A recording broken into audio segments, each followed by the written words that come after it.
Shalom, selamat pagi Bapak Ibu Saudara yang diberkati Yesus Kristus. Kembali lagi berjumpa dalam Sarapan Rohani Sekolah Tinggi Teologi Paulus Jakarta bersama saya Jauri Rudolf Meruk, dosen ST Paulus Jakarta. Pada pagi ini kita akan merenungkan firman Tuhan. Namun sebelum itu saya mengajak kita untuk berdoa. Mari kita berdoa. Bapa kami yang baik dalam Yesus Kristus, kami mengucap syukur kalau pada pagi hari ini Tuhan berikan kekuatan yang baru kepada kami. Kami akan merenungkan firman-Mu Tuhan. Berkatilah kami dengan kebenaran firman-Mu, sehingga firman-Mu dapat mereformasi kehidupan kami dan menguatkan kehidupan kami. Di dalam nama Tuhan kami Yesus Kristus, kami sudah berdoa. Haleluya. Amin.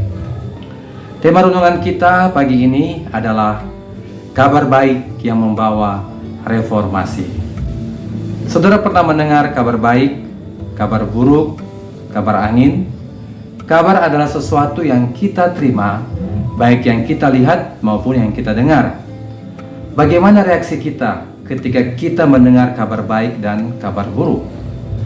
Kalau kabar buruk pasti membuat kita sedih, membuat kita menderita, membuat kita tertekan, membuat kita stres, hanya karena mendengar kabar-kabar tersebut. Mungkin itu adalah saudara kita yang sakit, yang meninggal, atau kabar mengenai diri kita sendiri. Apakah itu mengenai penyakit kita? Mungkin kita divonis dokter mengalami sakit-sakit tertentu, atau mungkin kita mengikuti satu seleksi dan kita dinyatakan tidak lulus, atau kita mendapatkan nilai yang rendah dan dengan jujur kita katakan tidak mau mendengar kabar-kabar yang buruk seperti itu. Tetapi bagaimana kalau kita dengar itu adalah kabar yang baik, yang menyenangkan, yang memberi sukacita? Pasti kita bergembira. Mendengar kabar orang tua atau saudara kita yang sakit sekarang sudah sembuh. Mendengar ada yang lulus ujian, mendapatkan pekerjaan, mendapatkan rumah, jodoh, dan sebagainya.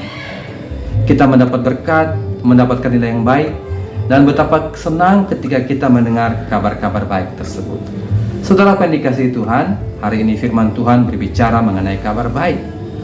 Dalam Yesaya 52 ayat 7 berkata,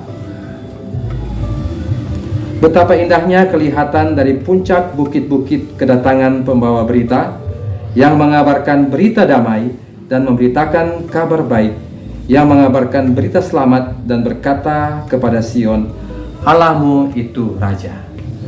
Nah, yang menjadi pusat perhatian kita adalah pembawa kabar baik itu dan juga kabar baik itu sendiri. Kabar baik dalam bahasa aslinya memakai kata basar, yaitu menyampaikan kabar atau berita. Kabar apa yang dibawa? Yaitu kabar baik, berita damai, dan juga berita selamat. Jadi pembawa kabar ini bukan membawa kabar buruk, tetapi pembawa kabar ini membawa kabar yang baik. Nah, apa isi dari berita selamat ini? Dalam kitab Yesaya mengatakan, berkata kepada Sion, Allahmu itu Raja.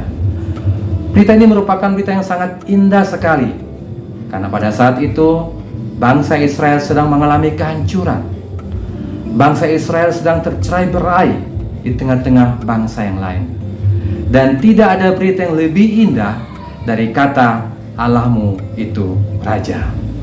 Bangsa Israel memiliki pemerintahan teokratis dan umat Allah menginginkan agar supaya Allah dapat kembali memimpin mereka dan menjadi raja atas kehidupan mereka. Inilah kabar baik yang membawa reformasi bagi bangsa Israel. Jika Allah telah kembali menyatakan tahtanya, maka Israel dapat dipulihkan kembali dari keadaannya. Dan semua nubuat Yesaya ini akan tergenapi di dalam Yesus Kristus. Saudara yang dikasihi Tuhan, mungkin sekarang kita sedang mengalami kehancuran. Kita mengalami keputusasaan, tidak ada harapan, dan kita katakan tidak akan ada pemulihan dan tidak akan ada perubahan atau reformasi.